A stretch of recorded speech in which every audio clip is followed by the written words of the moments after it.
Welcome, everybody. My name is Stephen Hansen. I am the Director of Graduate Studies of the program in Medical Ethics, Bioethics and Medical Humanities at Tulane, and I would welcome you to our speaker in the J.R. Williams Senior Lecture Series, Carl Elliot. Let me tell you a little bit about this lecture series, and then we'll have Dr. Catherine Montgomery introduce our speaker. The J.R. Williams Senior Endowed Lecture Fund was endowed in the fall of 2013. It supports lectures on spirituality and health at Tulane University School of Medicine, and it focuses on the art of creating a compassionate and trusting relationship between patients and doctors. The series honors the legacy of J. Richard Williams Sr., MD, a Tulane University graduate who was well-known and a well-loved internist and oncologist in Selma, Alabama. Dr. Williams loved medicine and was the kind of doctor who would do anything for a patient. With an interest in the impact of spirituality on health, particularly on the positive impact of spirituality on the well-being and continued health of those who have suffered the loss of a loved one. The talk is also co-sponsored by our program in Bioethics and Medical Humanities. And you can find information about us very easily, tulane.edu/bioethics or Tulane Bioethics on YouTube. But I'll tell you a little bit about us. We have a master's program with two distinct tracks, though there's a lot of overlap between them. The bioethics track focuses on teaching, research, and service, aiming to train people to work on hospital ethics committees, institutional review board service, to be able of teaching in all healthcare settings, and to conduct normative and empirical research in healthcare ethics issues. We also have a medical humanities track where we focus on teaching and research on those aspects of narrative, reflective writing, fine arts, and history as applied to healthcare. As I said, I don't want to take too much of your time, but we have a very flexible program. We have a 1 or 2 year master's program alone, and it was flexible to be longer than 2 years taken part-time for people who are interested in faculty development as a mid-career professional. We also have a dual degree MD/MS, a 4-year program in the School of Medicine, doesn't add any time to your time to graduate, and we offer certificates, graduate certificates in clinical ethics, research ethics, and medical humanities. Each of these is just 12 hours apiece and can be done easily in the course of 1 year or less. If you have further questions, you feel free to email me or Dr. Sofie Offengenden. Both of us are more than happy to proceed to tell you about anything and answer any questions you might have about our program.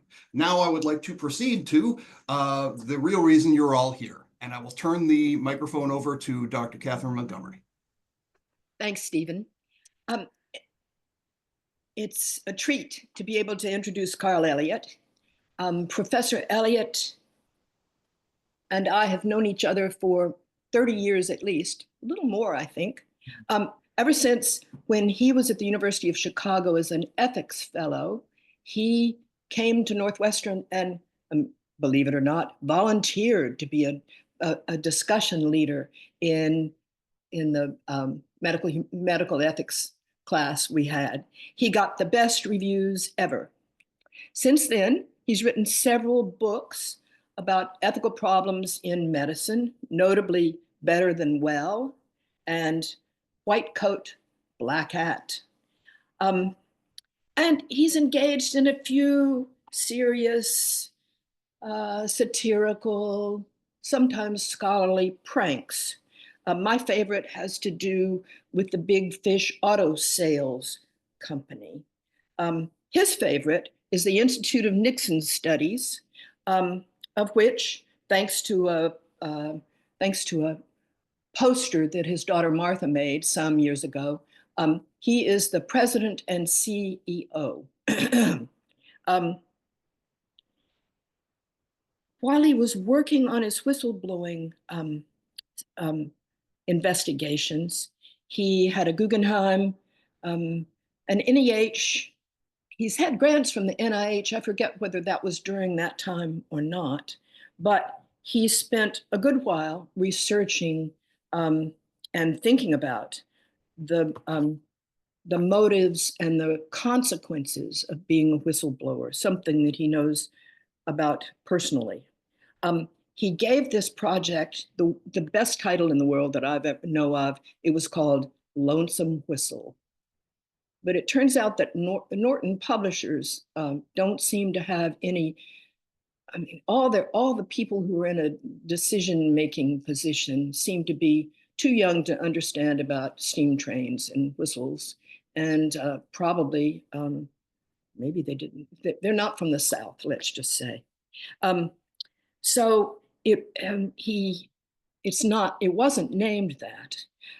Carl is a man of good judgment. He was awarded a residential fellowship at the Rockefeller Center at Bellagio, a dream award. But it was 2020.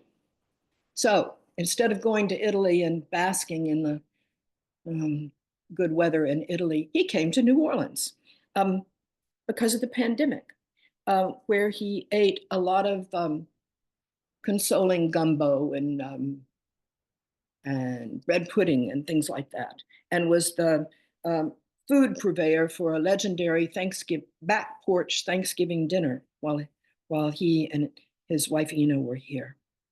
While he was here, he worked on his book, the topic of his talk today, with Norton's title, which kind of twists the thesis a bit. I mean, it emphasizes a different thing than he might have, than his original title did.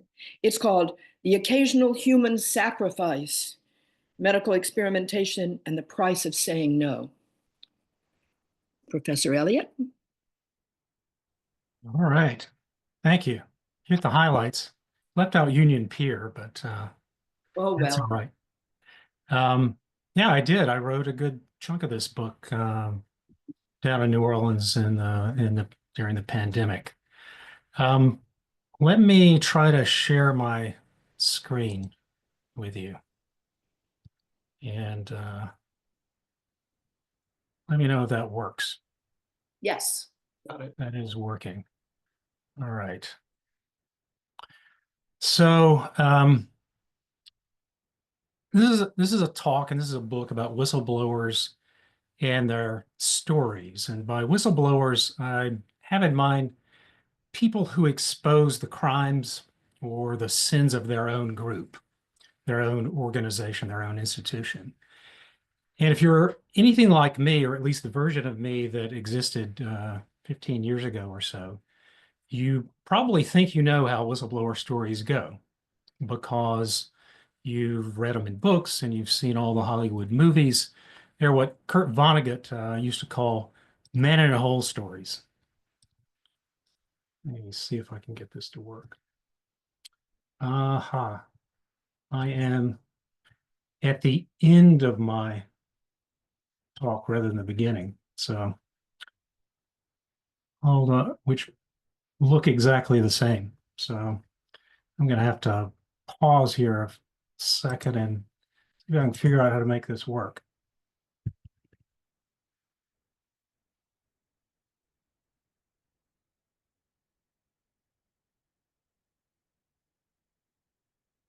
Do you not know?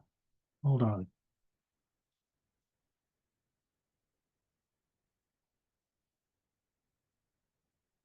You don't want the annotation tool, so yeah, there you go. There, finally. And get it back to the beginning. There we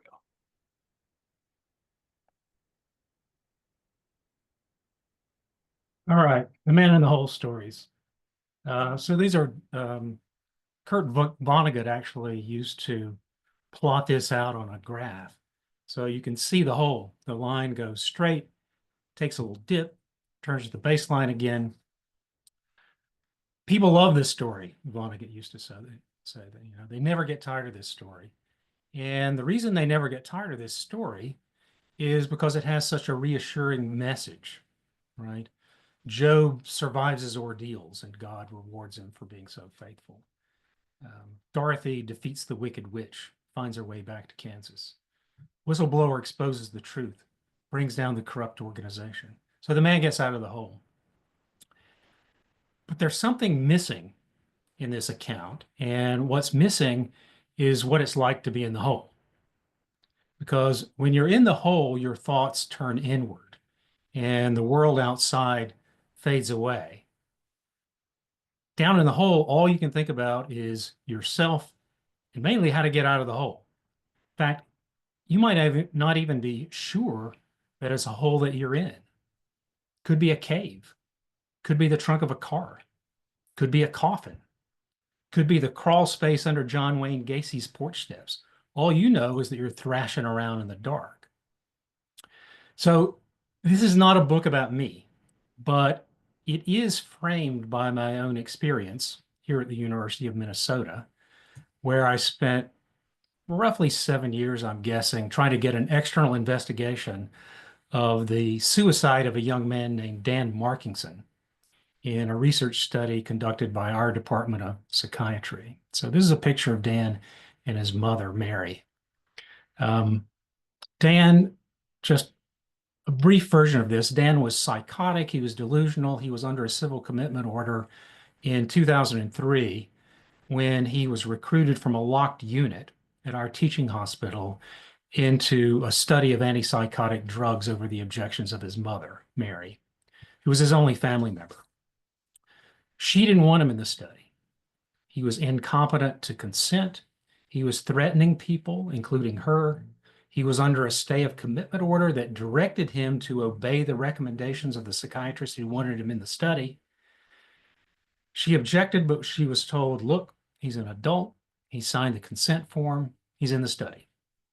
And so he was signed up and sent to a halfway house.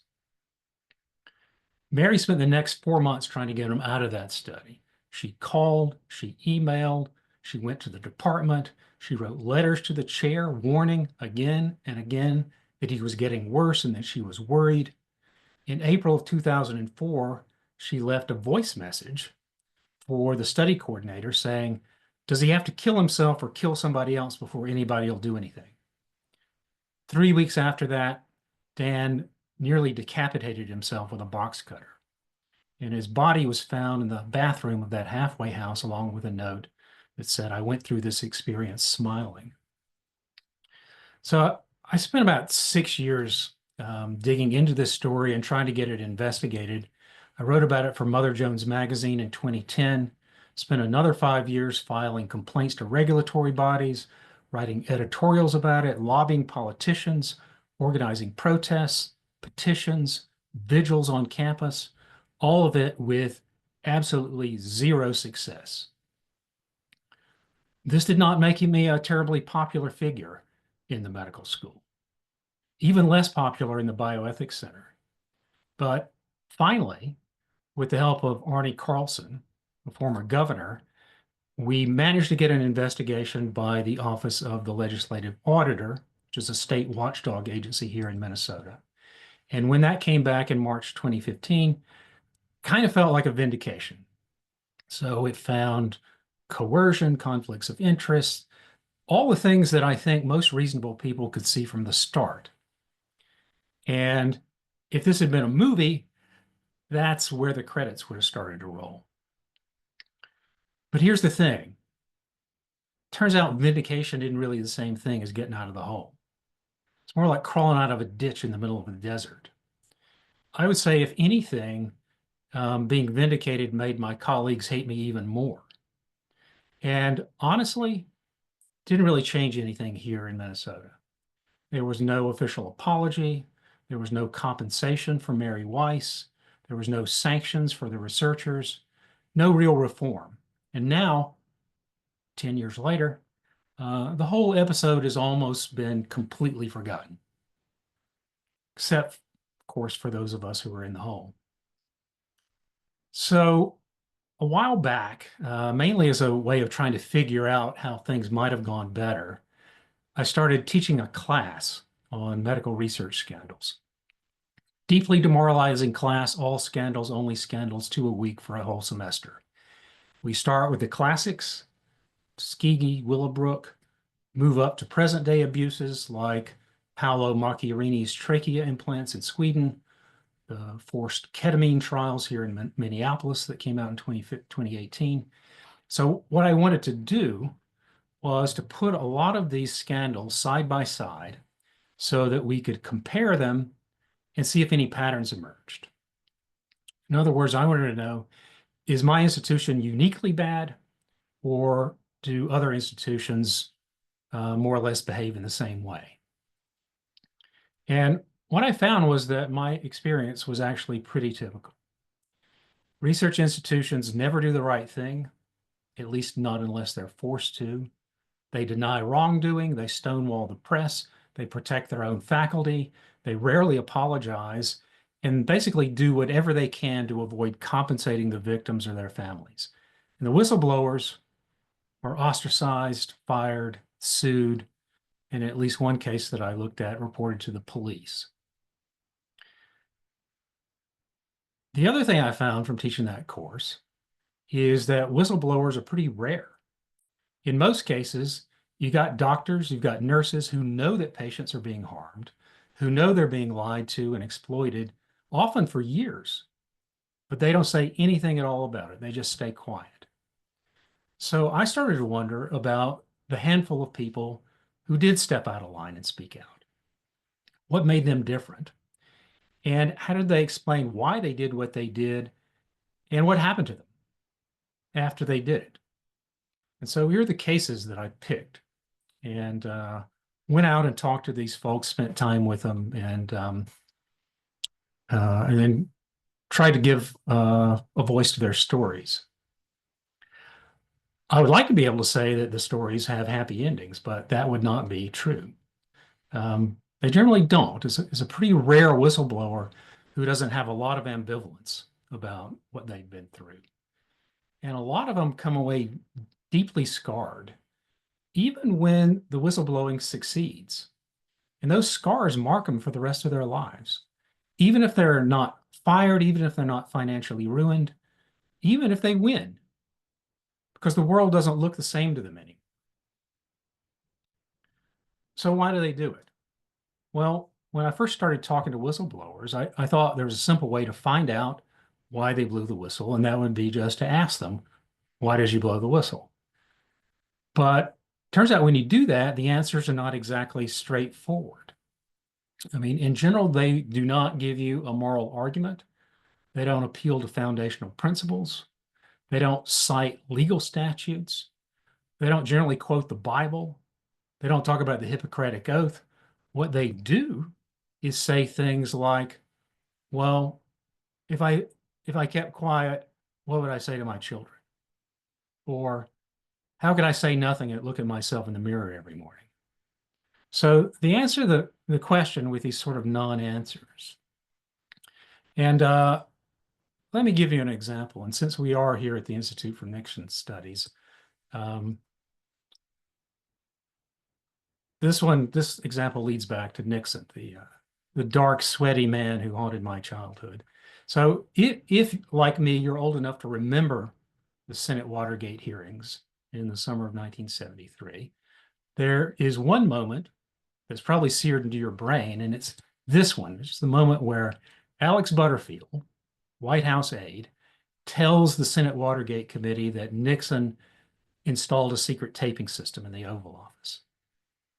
So this is the pivotal moment in Nixon's downfall. So this is where the moment where the hard evidence of his crimes can't be hidden anymore. What I want to point out, though, is not what Butterfield did, but how he explained it. Because when he was asked later why he did it, his answer was, well, I answered truthfully because I'm a truthful person. I did it because that's the kind of person I am. Now, I'm not the first person to notice these whistleblowing non-explanations. So one of my favorite books on whistleblowing is by Fred Alford, political scientist at the University of Maryland, who spent years interviewing whistleblowers and admires them. But he is struck by how often whistleblowers tend to turn a moral question about the well-being of others into a moral question about themselves. And he says, look, even if they feel empathy for victims, which they do, and even if they're acting out of principle, very often that's not what they talk about. They talk about themselves. They talk about facing their kids, about holding their head up. And he calls this narcissism moralized. He says whistleblowers are obsessed with their own moral purity. And so when they find themselves in organizations that are cruel or corrupt, they rebel. Now, it's a terrific book, Alfred's book. I don't think he's right about this, though. When I talk to whistleblowers, I don't really hear narcissism. What I hear is the ethic of honor and shame. It is true that whistleblowers talk about themselves. That's what honor and shame are all about. They're about maintaining your self-respect by holding yourself accountable for your moral failures. That's the distinguishing feature of the honor ethic. It's about your obligations to yourself. So, of course, whistleblowers talk about themselves. It's perfectly natural. The ethic of honor is fundamentally about respect and self-respect. And that's what people mean when they say things like, how could I hold my head up? What they're getting at is, how could I respect myself? Because honor is not just about getting respect from others, although that's very important in the honor ethic. That's why insults require a response in the honor ethic. It's also about deserving respect. So you want to be the kind of person who is worthy of the respect you get. And if you fail, you feel ashamed of yourself. That's not wounded narcissism. That's just what happens when an honorable person fails to measure up to the honor code. So take, for example, Ron Jones. So Ron is one of the 3 doctors who exposed the so-called unfortunate experiment at National Women's Hospital in Auckland in New Zealand. So this is a study where women with a precursor of cervical cancer went untreated, sometimes for decades. And so when I asked Ron what tipped the balance for him, he said, well, it's a reflection of the nature of the man I am. Or Oscar Simonson. He's one of the surgeons who helped expose the crimes of Paolo Macchiarini, the con man surgeon at the Karolinska Institute. Oscar said, well, because I have to be able to hold my head up. Or John Pasando at the Fred Hutch in Seattle. Pasando told me, I'd like to think I've never hurt another person in this life, or at least not deliberately. And that's just who I am. Now, to me, these people sound a lot like Alex Butterfield. I did it because I'm the kind of person who does that. That's the language of honor.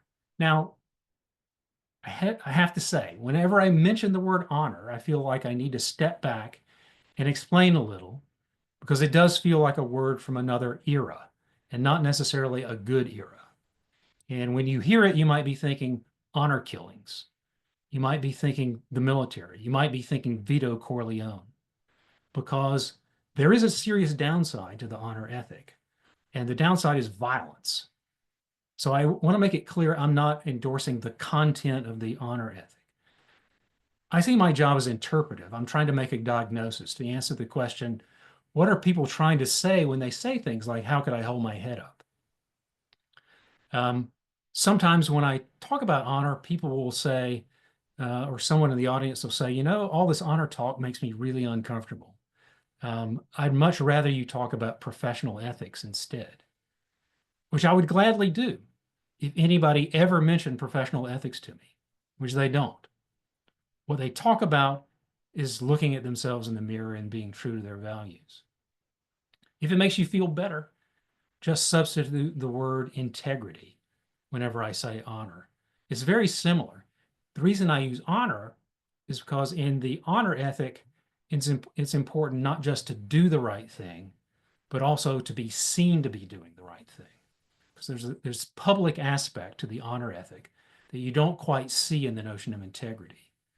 And this seems to be an important part of the whistleblower struggle, which is, how do you maintain your self-respect when you've lost the respect of your community? What story do you tell yourself when being true to your own code of honor means becoming an enemy in the eyes of the people that you respect and admire? Now, one of the troubling things I found when I spoke to whistleblowers is that they often seem so haunted by their experience. Decades later, even if it looks from the outside as if they'd won, And that's not just because they'd been threatened or fired or punished, although some of them were. Seemed to be something deeper going on. It often felt as if their lives were divided into two parts. There was the part before they blew the whistle and the part after they blew the whistle. So this kind of profound existential break. Now, part of that, I think, has to do with what whistleblowers tend to be like. Because blowing the whistle takes a certain amount of idealism. I mean, there's a reason cynics don't blow the whistle, and that's that they're convinced that the system is rigged. To blow the whistle, you need to have some expectation, at least a minimal expectation, that if you speak out about something that's obviously cruel or corrupt or unfair, then other people are going to be as outraged as you are. And that almost never happens. You think the authorities are going to leap into action, and they don't. You think your colleagues are going to stand by you, and they don't. You think you're doing the right thing, but you're treated like Judas Iscariot. And so you come away shaken and kind of disoriented because your whole view of the way the world works is upended. And that can drive a lot of people to a really dark place. So there's one conversation I had about this that just sticks with me. And it was with Matthias Corvaccio. Matthias is another of the cardiovascular surgeons in Sweden that helped expose the crimes of Paolo Macchiarini. And when I was talking to him, he told me a story from his time in high school when police found cocaine in the car of a friend of his. And the friend told everybody that the cocaine belonged to Matthias. Matthias said to me, like, I was 17 years old. I'd never done cocaine in my life.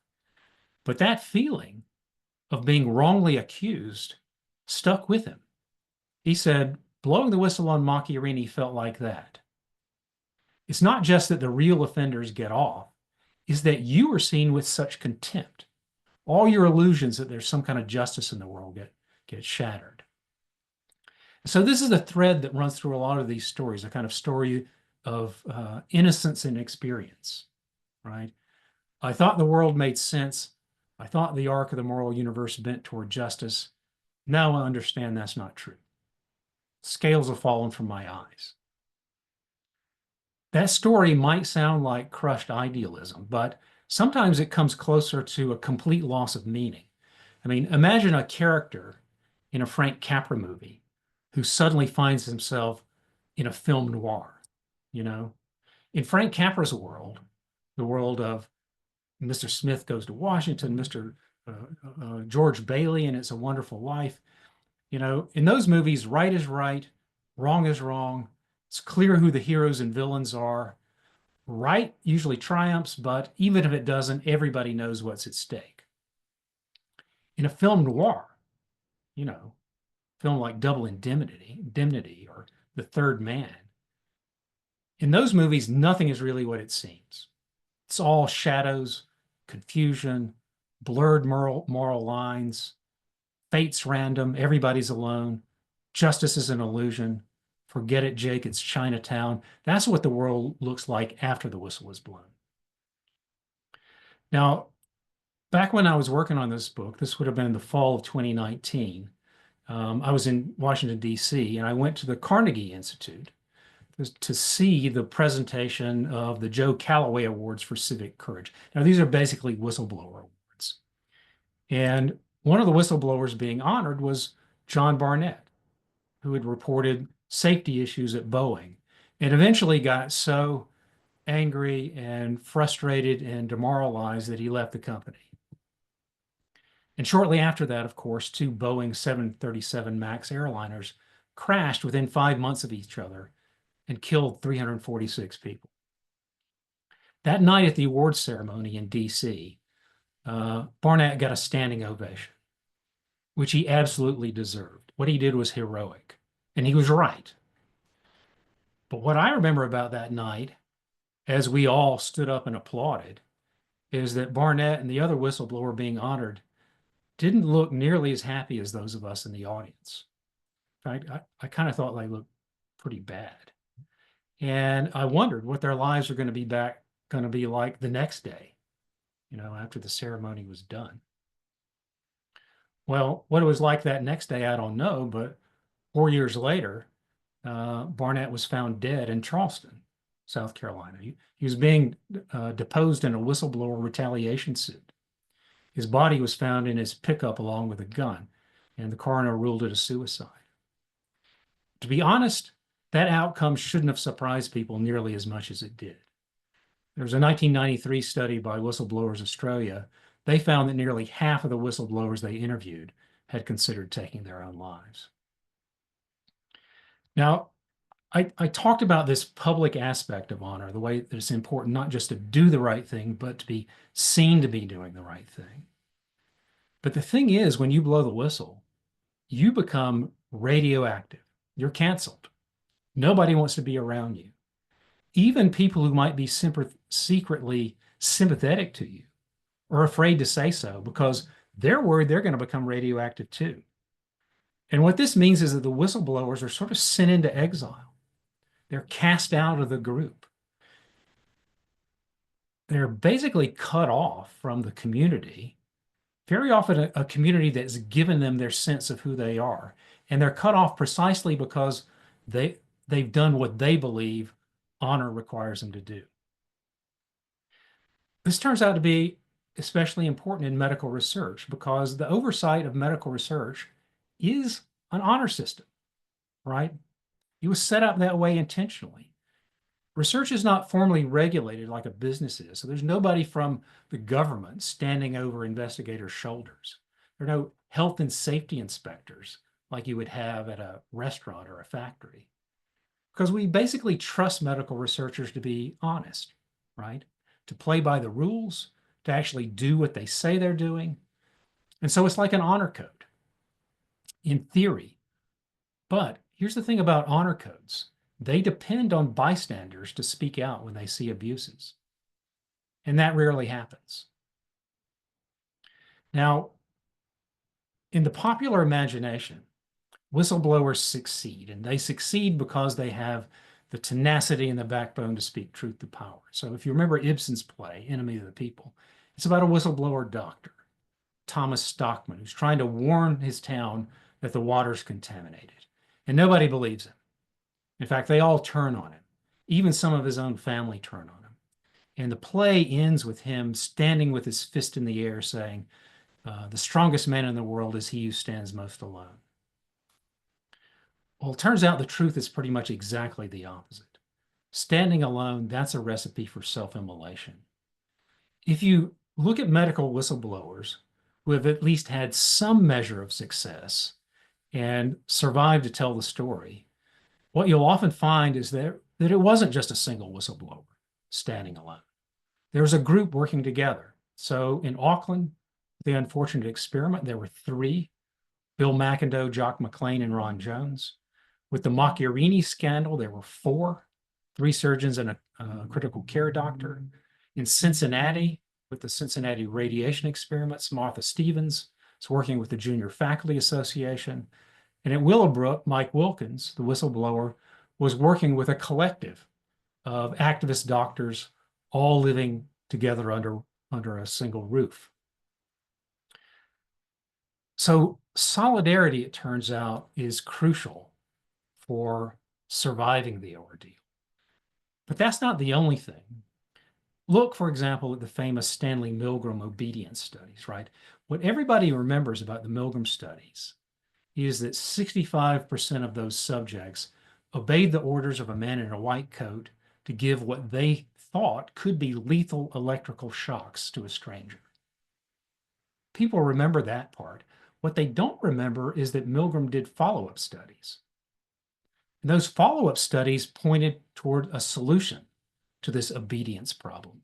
Milgram found that he could tip the scales away from obedience and towards the demands of conscience by manipulating the conditions of the study. And the biggest change was if he put dissenting Confederates in the room. So if that fake scientist was accompanied by another fake scientist who objected to shocking people, not a single subject was willing to keep shocking their victim. If a subject was placed at a table with two other fake subjects who said, no, I'm not doing this, then they resisted too. So in other words, the people in the study were far more likely to follow their conscience if they didn't feel so isolated and so alone in their dissent. The key to dissent is solidarity. But that, of course, is a hopeful message, and I wouldn't want anyone to leave this talk feeling hopeful. So let me finish with another demoralizing thing that I learned from my research scandals, of course. So I've talked a lot about whistleblowers. What I haven't talked about is the researchers in charge of these abusive studies. What happens to them? And so I got another story to tell you. So this story takes place in June of 2017 in Cincinnati. And so I'd gone to Cincinnati to meet this woman, Martha Stevens, who was the whistleblowing English professor who exposed the Cincinnati radiation studies back in 1972. So these were Pentagon-funded studies during the Vietnam War designed to figure out how radiation would affect American soldiers in the case of a nuclear attack.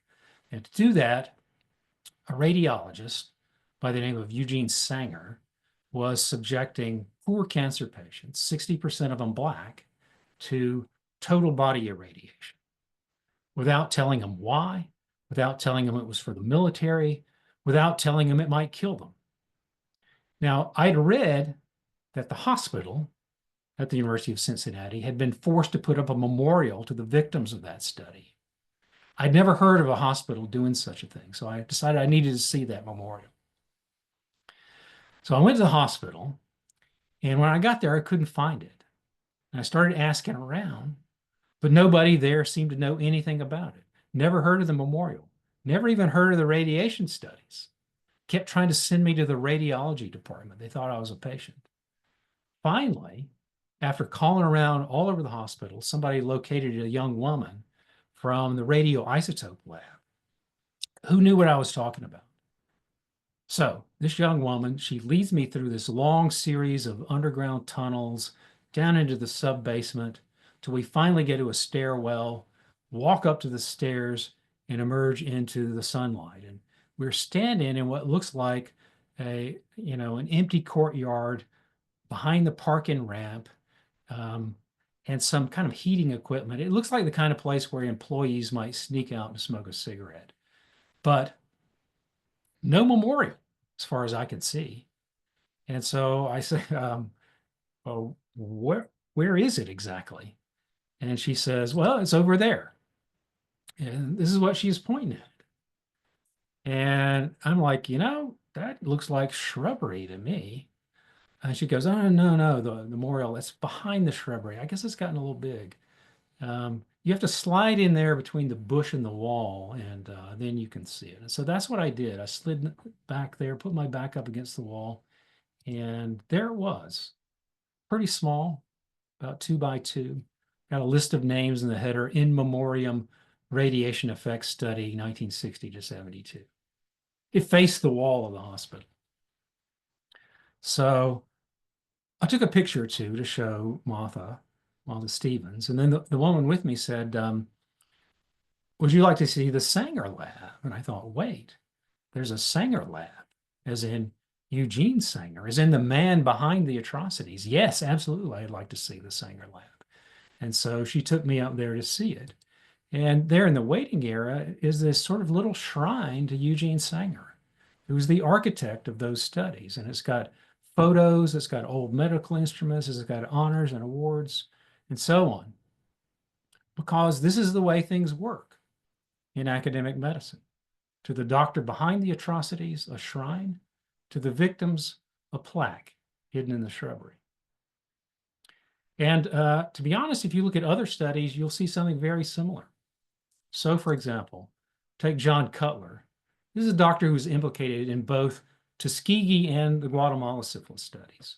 This is the man who, you remember, according to the President's Commission report on this, dripped gonorrheal pus into the eyes of a dying woman in Guatemala to see if they would become infected. What happened to him after he retired from the public health service? Well, he becomes a dean and has a lectureship named after him. This is Saul Krugman. He's the NYU pediatrician who gave hepatitis A and B to institutionalized mentally disabled children at the Willowbrook School. So what happened to him after he was exposed? He was elected president of the American Academy of Pediatrics. Albert Kligman, the University of Pennsylvania dermatologist, who said famously that when he looked at the prisoners at Holmesburg Prison, he saw acres of skin. It was like a farmer gazing on a fertile field, he said. In one of his experiments, he took $10,000 from Dow Chemicals to expose prisoners to the active ingredient in Agent Orange. So what happened to Kligman? Accolades, awards, honors, honorary degrees, the presidency of his specialty association. This is Chester Southam, the man who injected live cancer cells into elderly patients of the Jewish Chronic Disease Hospital. What happened to him? Presidency of the American Association for Cancer Research. This is Sanger, the man behind the shrine, the architect of the Cincinnati radiation studies. When he was exposed, his radiology colleagues gave him their society's highest honor.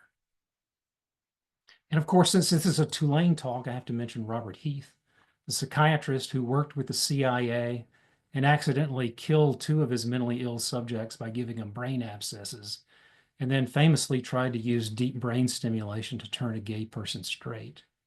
What was his punishment? I think you're seeing a pattern here. Now, you might be thinking, well, these are all black and white pictures of men from the distant past, and some of these honors are being reconsidered now, and that's true, at least in the case of Cutler and Kligman. But you would be wrong to think this is not what happens now. So, for example, during those 8 long years that the Dan Markington scandal was in the public eye, our chair of psychiatry at Minnesota just kept collecting honors and awards.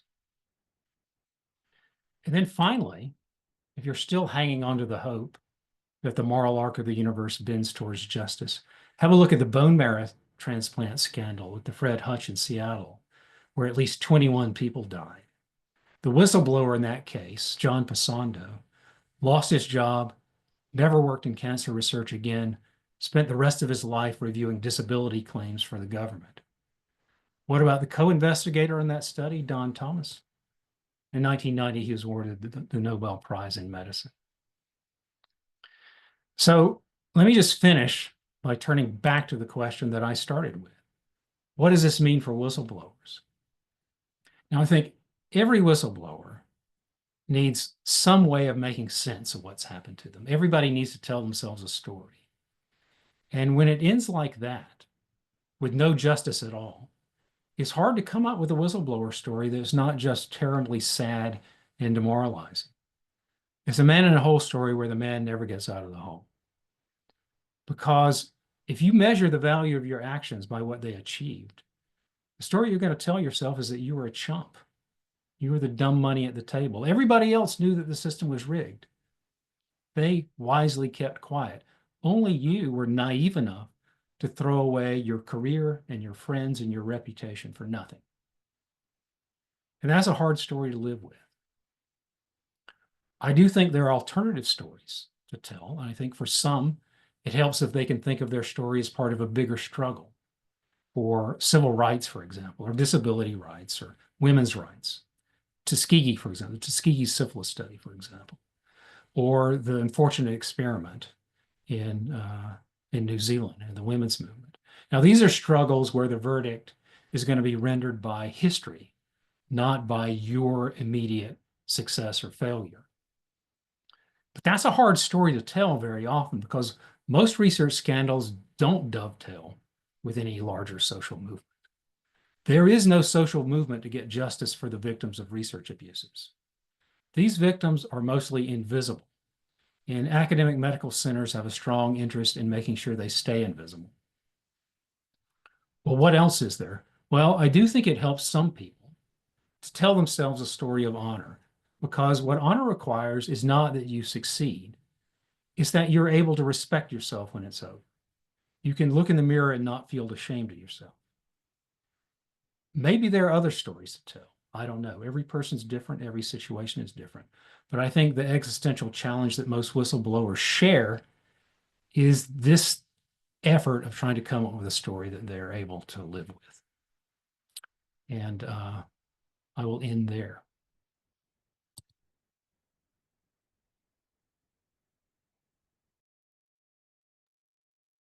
So thank you for the unfortunately accurate and depressing description. We would welcome questions, and I see we have one. Any thoughts on, this is from Marcia Glass, any thoughts on female whistleblowers in historically male-dominated fields? I can think of two. One was Martha Stevens. The other that I talked to but didn't write her entire story in the book, because she's writing herself, is Nancy Oliveri, the hematologist in Canada, who famously blew the whistle and studied sick kids there. I think it's hard. I think it's harder. And I think, the more vulnerable you are in a particular institution, the more you have to lose by speaking up. I don't think that I don't think the arc of these stories varies all that much for men or for women. I mean, I think they're equally bleak. I can see the same sort of patterns running through all of them. There was another a woman whistleblower that I talked to who wanted to stay anonymous that I wrote about, I think in the second chapter of the book, who had, blown the whistle with a naive hope that other people were going to see things the same way that she did. In fact, it never even occurred to her that they wouldn't, and she found herself fired the very next day. This is not an uncommon thing. She happened to be the kind of person in the status hierarchy in the academic medical center who it was very easy to fire. It's harder to fire people who have some kind of power, or particularly if they are academics with tenure. But you find institutions figuring out some way to make life miserable for people, no matter what their position is. I mean, I think the thing to remember is that whistleblowers, and I think this is true of whistleblowers in government and companies as well, it's never the people at the top of the organization who blow the whistle. It's always people lower down, middle management, or at the bottom, who are speaking out.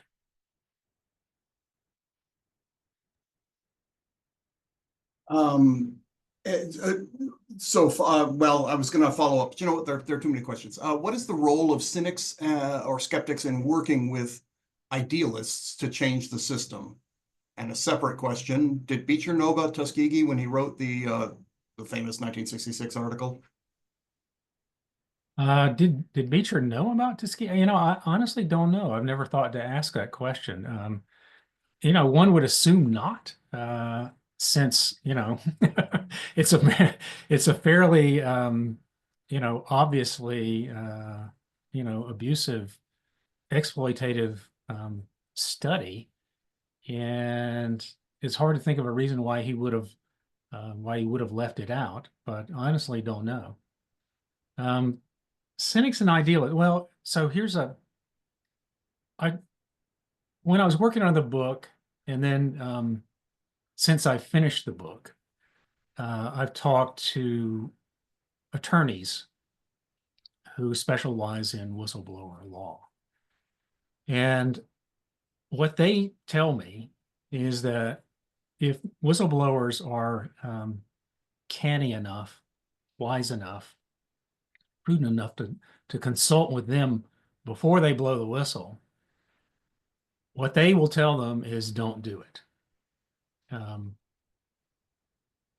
Unless there is no other way, right? What they'll say is, well, you have to understand is that once you blow the whistle, your life is never going to be the same.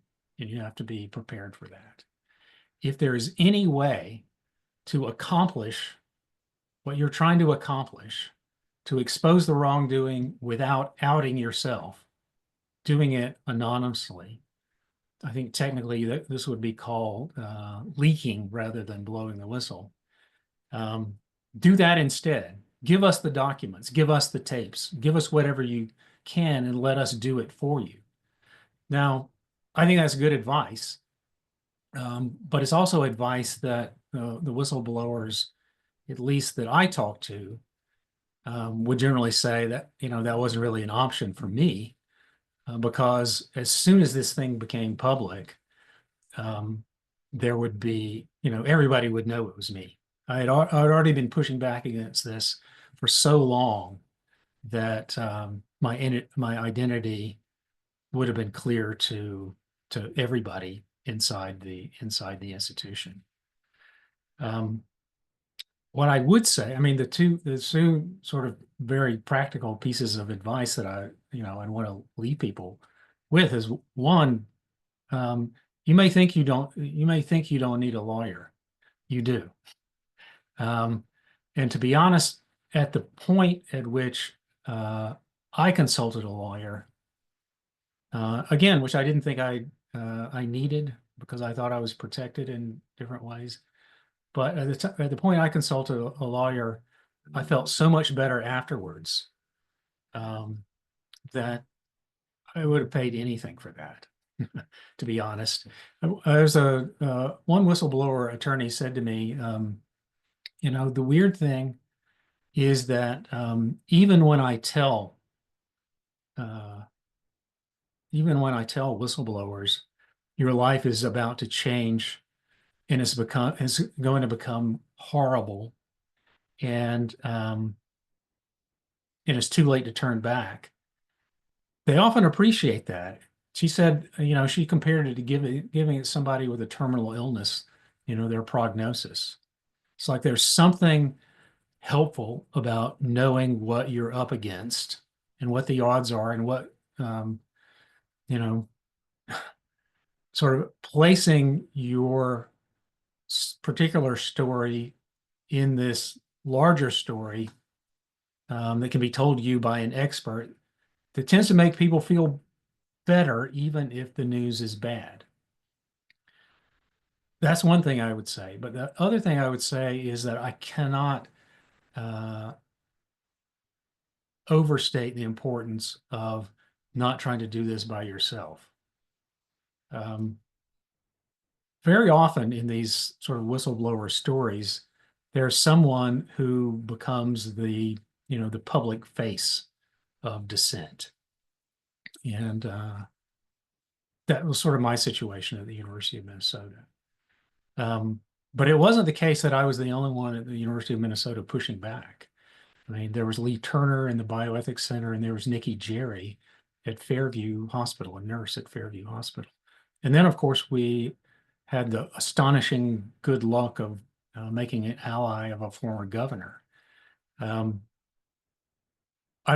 know we wouldn't have had any success at all without Arne Carlson. That I'm absolutely certain. But I don't think any of us would have survived without having other people who are going through the same thing to sort of share the experience with. The feeling of being alone. That's why I picked the initial title, Lonesome Whistle, because that's the experience of whistleblowers, this sense of, being absolutely alone in your moral dissent. And I think the people who, either by choice or because they don't know any better, find themselves in that position, those are the people who tend to have the worst time of it.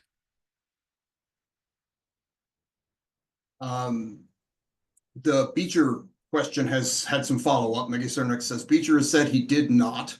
Of course, Bill Allen points out, but lots of people did know, because Tuskegee regularly published in medical journals, just not the ones that the reporters read. And then the follow-up is, so does Beecher fit this pattern of whistleblowers? He was at the top of his field when he started agitating. And I don't know if you've looked at him or not, but that was part of the question. Does this story align or diverge from other whistleblowers? Well, see, I wouldn't quite consider Beecher a whistleblower. He was more like an investigative journalist. I mean, he was doing this sort of muckraking effort. Now, there is a sense in which, unlike a muckraking journalist, he was risking, the opprobrium and the criticism and the pushback from his colleagues in academic medicine, right? He was criticizing his own field. So that's generally not what investigative journalists do. And this wasn't his job, right? Investigative journalists are paid to do this. But he was, in some sense, more like my position or what Martha Stevens' position was, in that neither of us, or in some ways, Peter Buxton as well. No, Peter's a little bit different.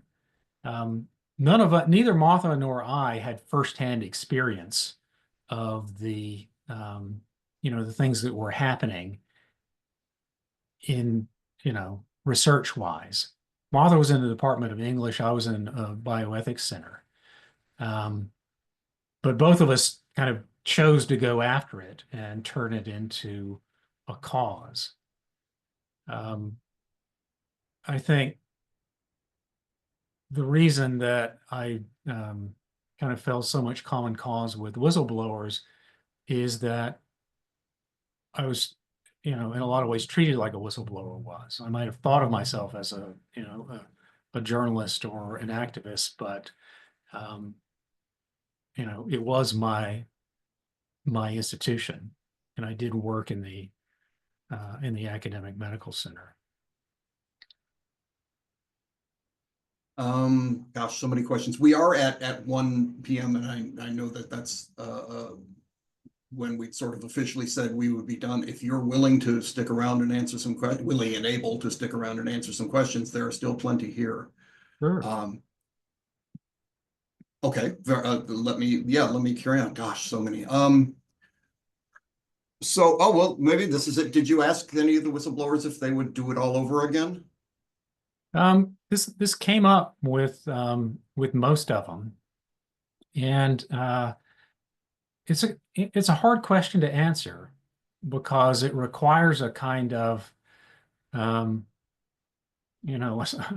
sort of logical impossibility, which is to sort of put yourself back in the position that you were in. In some cases, they're looking at 40 years ago or so. I think what most people, for example, John Pasando, whose story is, I think, by common consensus, the saddest in the book. When I asked him, would you do it again? He just sort of said something like, well, I would have to be a real idiot to do that, wouldn't I? But I think he probably would. Even so, I think what a lot of people, I took as an epigraph to the book a quote from John Pasando. And it was something he said to me the very first time we met, which was well before I had ever even thought about writing a book.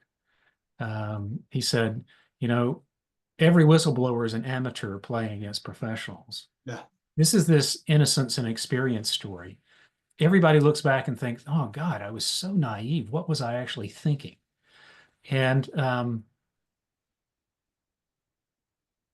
lot of what I think people regret is that they had no idea how the story was going to play out. And they had no idea of what tactics to use. They didn't even consider themselves whistleblowers very often. I mean, when I talked to Peter Buxton, he said, I'd never even heard the term whistleblower, much less consider myself one. all they know is that they're looking at something that strikes them as very bad, and they're trying to figure out something to do with it. So what, how they can put it to a stop, how they can, sort of obey the demands of their own conscience. And what they don't realize is that the other side really has them totally outgunned, because the other side has been through this all before. Their institution has a whole body of lawyers and vice deans and provosts and general counsel and hospital attorneys and crisis managers and PR people who know exactly how to deal with this and will do everything that they've done in the past to quell these sorts of things with you. It's just that you were so naive that you weren't paying attention then. So I think almost everybody feels as if tactically they probably would have done things a lot differently.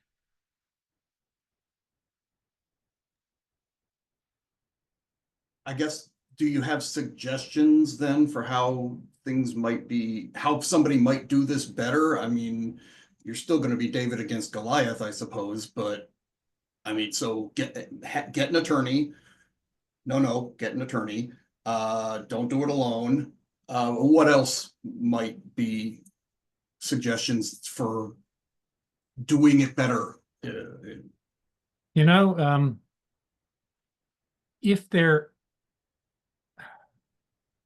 this is hard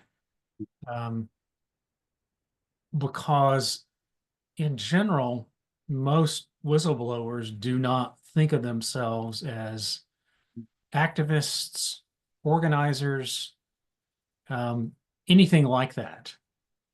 And so they have no idea how to do that. They have no idea how to go about it. The one person in the book that I talked to who did is a guy called Bill Bronston, who was working with Mike Wilkins at Willowbrook when Mike exposed the sort of horrific conditions there. And Bill had experience. I mean, the two of them went into Willowbrook with the idea of organizing, like activists, like union organizers, like organizing against the conditions. And Bill had experience with this. He had organized a residents union, and he had organized medical students. And remember, these were all anti-war activists during the Vietnam War. And so they thought they had some experience here. But what they found is that they went into Willowbrook. They thought they'd organize the doctors, and the doctors said no, had no interest in this. And they went to the medical society, and they were just basically laughed out of the room. And they tried the nurses, and they tried the aides, the staff. Nobody was interested in this. And then they got interested.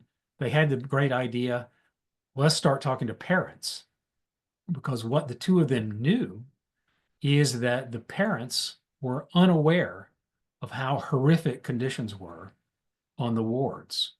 Because when parents came to visit their children there, I mean, this is an institution for mentally disabled children, and it was an absolute snake pit, unimaginably horrible conditions there. You're talking, kids lying naked on concrete floors in their own excrement for days, right? But when parents came to visit, they would clean the child up, they would bring them out, they would let them see them in the day room, and then go out onto the beautiful campus. They started sneaking parents back onto the wards. And once the parents got upset about this and they saw the conditions of Willowbrook, they started to organize, and they started to march and carry signs and get the attention of the press. Now, it took something like, I don't know, another 15 years to shut down Willowbrook. And, the follow-up, where those children were placed in community homes is not an entirely happy story. A lot of those community homes were pretty miserable places as well. So it's hard to see this as a kind of triumph of the human spirit story, even at Willowbrook. But there was some success, They did manage to shut it down. There was a class action lawsuit which they won, there was a brief moment of national attention. You know, John Lennon played a benefit concert in Madison Square Garden. That's the kind of thing that, you know, I think most whistleblowers imagine happening when they blow the whistle. It's just that took a very long time, and it's kind of hard to put a really positive spin on the whole thing. So, I mean, part of the difficulty was saying, I mean, you know, there's a question that I sometimes get when I'm talking about this, and it's, you know, this is an incredibly demoralizing story, Carl, and you seem to be incredibly critical of academic medical institutions. Give us something positive. Give us give us one story of one institution that has behaved well when uh, a scandal, an abuse to human subjects has emerged. And I thought, you know, I can't think of one. And so I started asking around, and I went to talk to Gary Ellis, who used to be the head of the Office of Human Research Protection. He couldn't think of one either. Talked to two other people who used to work for OHRP. They're like, you know, you got me. I can't think of one. And I haven't come across one. Sometimes you'll get institutions that do the right thing after they're forced from the outside. So maybe that's the, you know, but to be honest, if there are no, you know, no happy endings here, then it's hard to come up with advice. I mean, okay, well, one, live in New Zealand and not the United States. There's one that, you know, that turned out, you know, after 20 years of trying to expose the study, but once it finally was exposed in New Zealand, is the unfortunate experiment. The government appointed an external judicial inquiry, the Cartwright inquiry, led by a woman, Sylvia Cartwright. They had public hearings. They forced the doctors accused to answer their accusers publicly. They gave a voice to the women who had been abused. They sanctioned the doctors when it was all over, and they reformed their research oversight system. That's about as close as I can come to a happy ending for any of the stories in the book. But one, that's New Zealand, and two, the whistleblower, Ron Jones, is not entirely happy with the way that story played out himself. He is still deeply troubled by his experience there.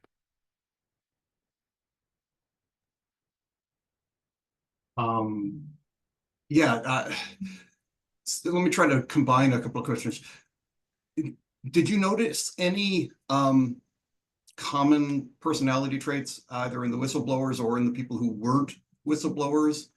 And why do we celebrate people like Sanger and Heastill and you know, J. Marion Sims for their work despite all the things that they did? What do you have any thoughts on that?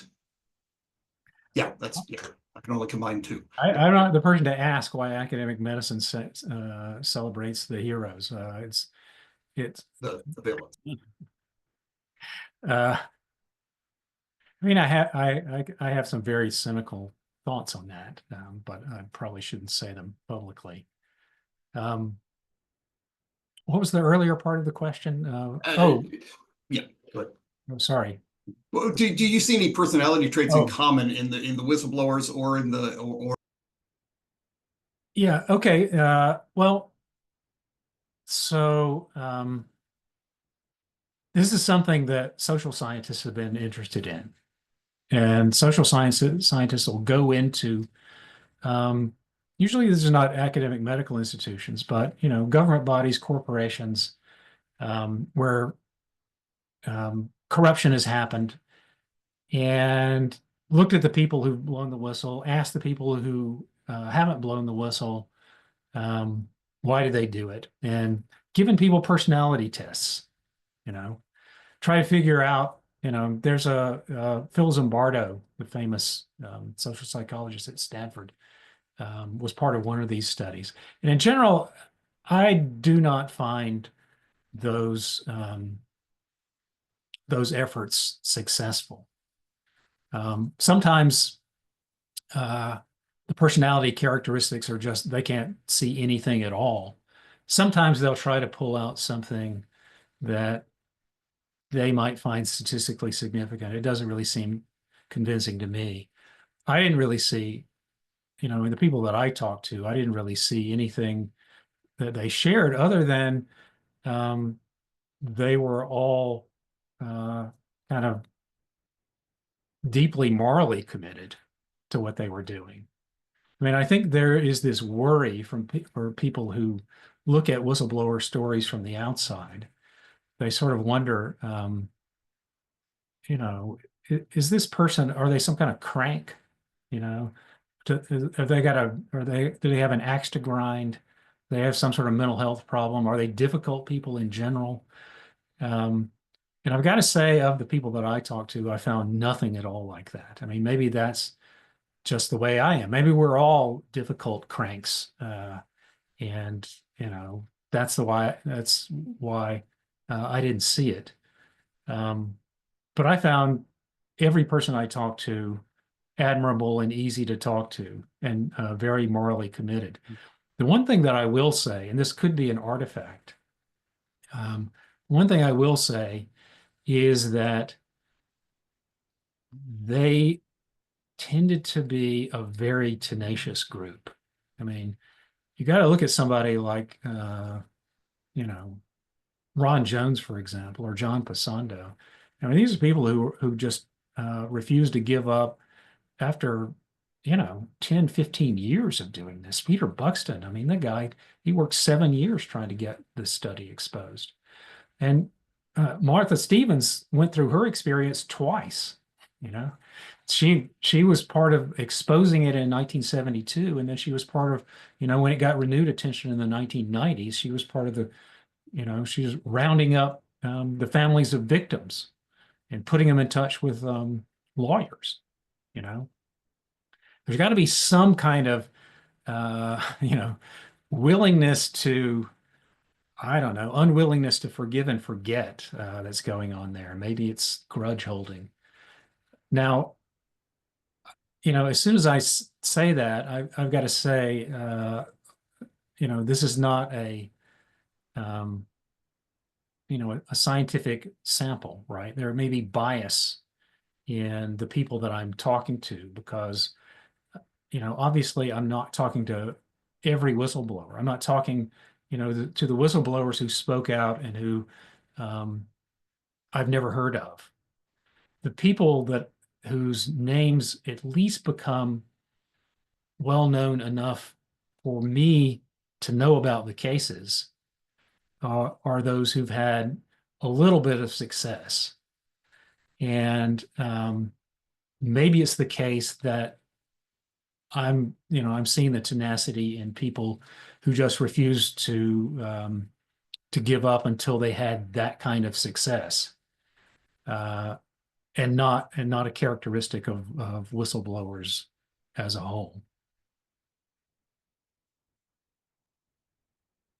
Ben, you've been very, very generous with your time, but I must at least ask this last one.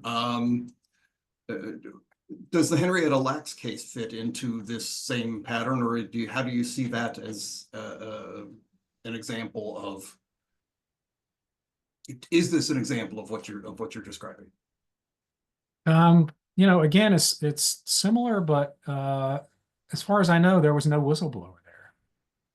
I mean, blowing the whistle is a different thing from a victim or the family of a victim speaking out.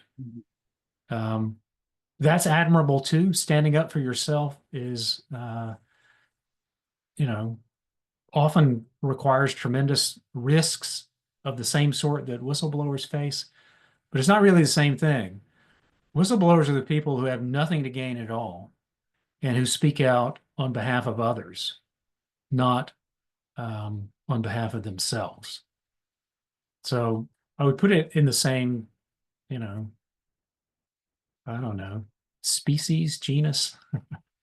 Phylogenetically, it's similar, but it's not a whistleblower case. Thank you so much. Yeah, I'm so many questions. I'm sorry I can't get to everybody's. But yeah. Thank you so much, Dr. Elliott, and for sharing this with us, and some of the people in the chat are thanking you for doing what you've done when you blew a whistle. So we'll at least put that in there. So thank you so much, and we will. Yeah, I'm definitely going to continue to learn more. Well, thank you. Thanks for having me. I wish I were not in 0 degrees Minnesota, and there in 79-degree New Orleans to do it. But It does sound better. Yeah. Yeah. Well, thank you very much, Catherine. I don't know if you want to say a final goodbye or however you want to do, but yes. Thanks, Carl. Keep warm. thank you. All right. Thank you all.